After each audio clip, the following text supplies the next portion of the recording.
Hi, welcome back to my channel, That I Would Be Good. I'm Kelly, and this is chapter 1. It's about depression. Hi. There we go.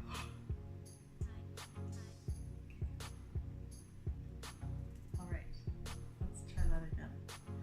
So this is chapter 1, and it's about depression. From the first line that says that I would be good even if I did nothing.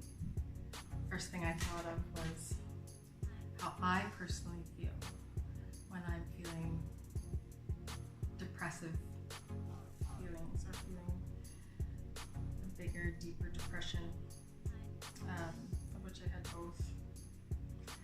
I was officially diagnosed with postpartum depression after my son was born in 2009, so that would have been in the summer or early fall while I was on mat leave. But I feel like I'd had other issues prior to that time, stemming from a lot of childhood, adolescent things, which I'll get into in future videos, but ultimately led to combinations of anxiety and depression, as well as like mood stabilization issues, emotion management issues. I didn't know what any of that was before. I didn't know that you could change your emotions or the way that you think or feel about things. I've since learned differently. So I went through years and years and years with trying different medications and seeing different doctors, my general practitioner, as well as psychiatrists and things like that.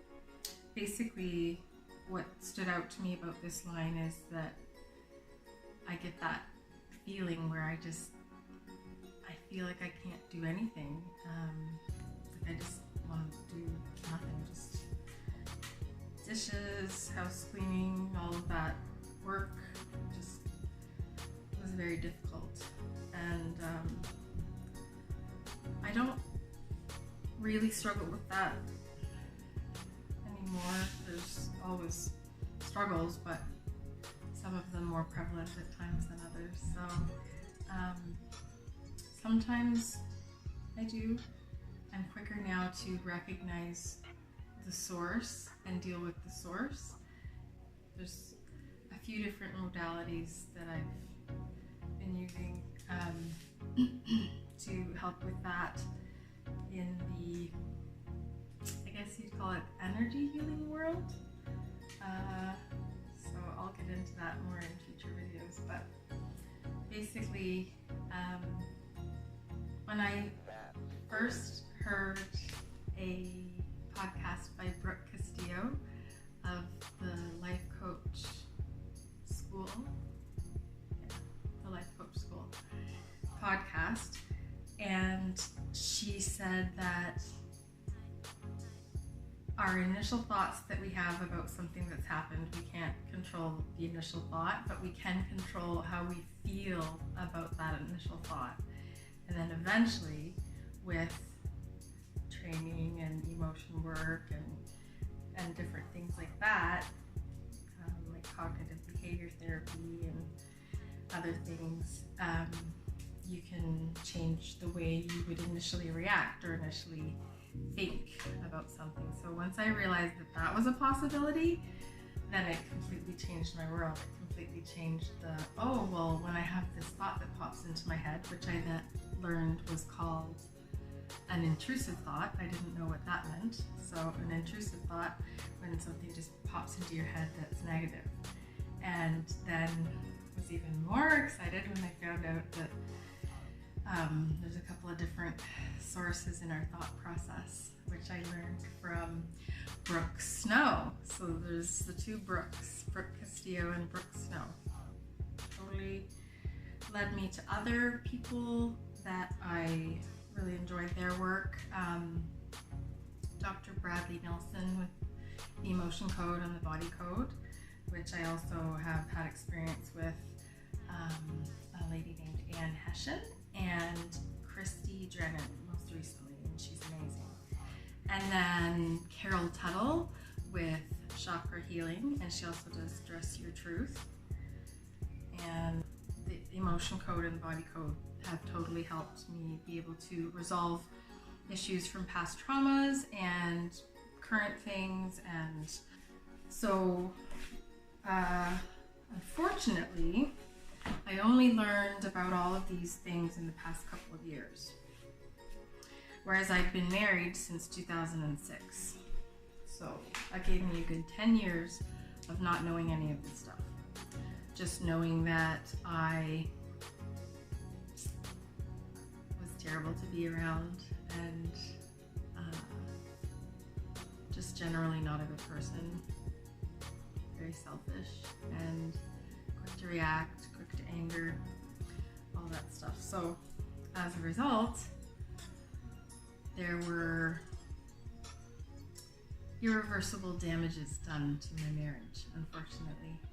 And I originally separated from my husband in the summer of 2016, moved back in the early part of 2017, and then left again just in March of this year.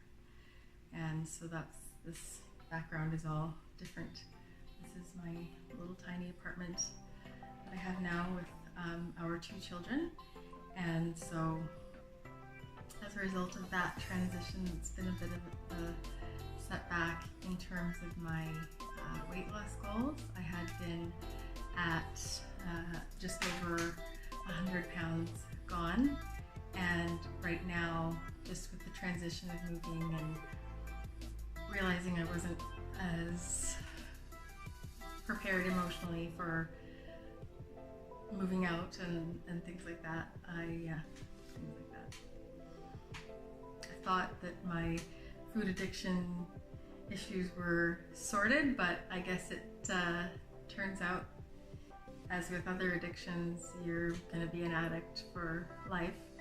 And got back into that a little bit, and just, I guess, as a coping mechanism or comfort or whatever. But so a little bit of a setback, but I'm looking forward to continuing on and getting back to that 100-pound mark, and then on to 110, 125, and then 130, and then we'll see where we go from there.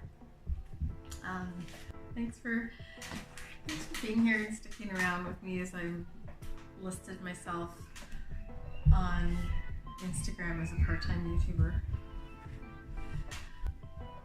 Can you hear that?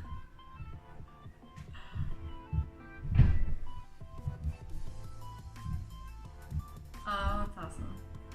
I'm always worried that my kids are too loud, but everyone's all pretty chill around here. It's all good. Okay, so thank you very much for watching this installment of this series from the song That I Would Be Good by Alanis Morissette. And make sure you stay tuned for the next one. You guys take care.